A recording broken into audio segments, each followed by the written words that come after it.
Well, we've got a scenic destination turning deadly. We also have a cruise line telling guests that are sailing over Thanksgiving, or asking really, could they change their plans? And Royal Caribbean just made a huge announcement that I think some will be happy about. Yeah, all that and more on today's episode of The Cruise Show. All aboard! Your ship is leaving. Talking about everything going on in cruising. It's the Lido Loca time. It's the cruise show. It's the cruise show. Hey, what's up, everybody? Welcome to Lido Loca. Welcome to The Cruise Show. I am your host, Tony, here to talk you through everything going on in cruising. It's everything going on in cruising. It's for your face. For your face on a Wednesday, the 12th of November, 2025. And well, the first story is a sad one. There in the Canary Islands in Tenerife, there is a lush, beautiful coastal line that draws tourists from all over the world, but it's somewhat of a challenging coastal line where many times when tourists are going to that area, the red flags are out, warning them of rough seas and high winds. And over the last few days, that coastline in Tenerife has caused people to lose their life, including one cruiser. The worst of it happened in an area called Puerta de la Cruz. And this is an area with a pier where people can look out into the ocean.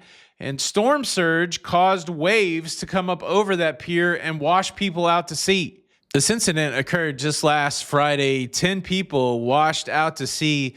3 people passed away, including a 79-year-old woman who arrived to Tenerife by cruise ship. The actual cause of death for her after she was covered was a cardiac arrest. Definitely there were flags out there warning people to be careful of the water and the wind and all of that. But, you never know. You just never know. I think it's another good example of you have to be extra cautious, even in scenarios that are seemingly safe, because certainly you wouldn't anticipate just being out on this pier that all of a sudden there would be a wave so strong that it would knock you off of the pier. But apparently this happens on this coastline with some sort of frequency. But yeah, sad story, and certainly a reminder for all of us to be careful while we're out there on our cruise vacations.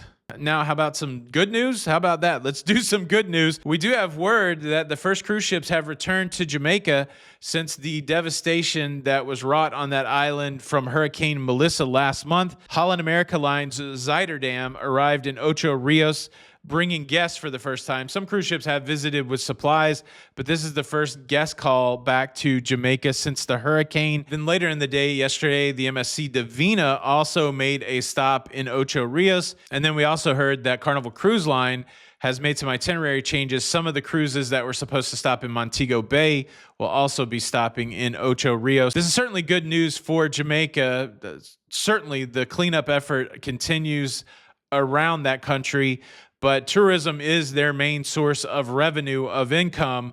And so the fact that they can get some people in there, hopefully spending money in Jamaica, is a positive sign. I think I just mentioned a couple of weeks ago that their target to getting fully reopened is December the 15th. So getting some tourism in there, some money spent in country, probably will help that effort to get the full country open by December 15th for all tourism. Nature, man. Nature, am I right? Now, I do need to tell you about a new cruise ship that has floated out and a coin ceremony. But first, if I don't stop and get this out of my brain, I'm going to struggle for the rest of the show. That's just the way my brain works. Is anybody watching the new Vince Gilligan show, creator of Breaking Bad and Better Call Saul, Pluribus? I think that's the way you say it. What a weird show that is. There's only 2 episodes out so far, and it's on Apple TV. And if you like a freaky show, and if you are a fan of Breaking Bad and Better Call Saul, I don't know that that's going to matter because this show is completely different. But wow, what is happening with that show? What is happening with the world? Okay, let's talk about a new cruise ship that has floated out. MSC has floated out the MSC World Asia, which is another big achievement for them as they continue to build out the world-class ships. And they've also had a coin ceremony for World Atlantic. Float out, certainly an important part of the shipbuilding process. This is the first time that ship has touched water since it's been assembled. And this is the beginning of the end of the shipbuilding process. It's set to debut next November, so there's still a year to go, finishing out the MSC World Asia. And then the MSC World Atlantic, this coin laying is one of the first parts of the shipbuilding process. It will not enter service until 2027. Both of these ships are being built in France by the Chantier de l'Atlantique shipbuilders. And of course, the 2 more ships for MSC means that MSC continues to try to dominate the cruise world. They just, they're down in Texas now. And once you get a ship in Texas, I think you have arrived. What would happen? Well, I do have an announcement about Texas. I'll tell you more about that in a minute. But let's talk about this interesting scenario that's playing out for Thanksgiving. Royal Caribbean is asking some of their guests if they can change their Thanksgiving cruise plans. They've oversold a ship again, or at least they've oversold part of a ship. Guests are being notified on the Thanksgiving sailing of the Allure of the Seas that they have a great opportunity to maybe get some money back and cruise at a different time or switch their cabin. Guests on Allure of Seas, they've been hit with 2 offers. The first one saying, look, if you're in a balcony or suite and you'd like to cruise in an interior, we've got some of those available. We'll give you a free refund. So you'll get a full refund. So you get a free cruise.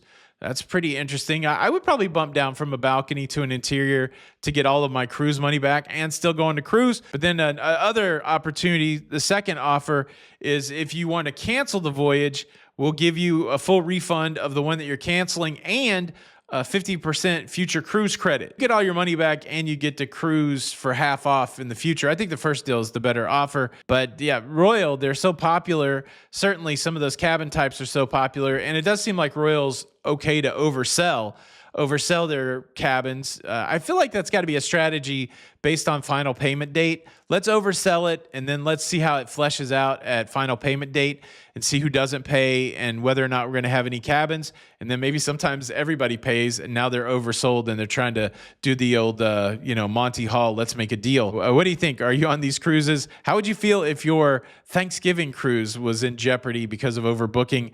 What would you do? Leave a comment below. Now, I've hinted at it, and let me pay it off. Royal Caribbean made a huge announcement that I think a lot of cruisers in the Gulf will be excited about, particularly Texas cruisers. They're going to deploy the Icon of the Seas to Galveston in 2027. It's one of the world's largest cruise ships. I think it's tied for the world's largest cruise ship with the Star of the Seas, and now it will be sailing out of Galveston.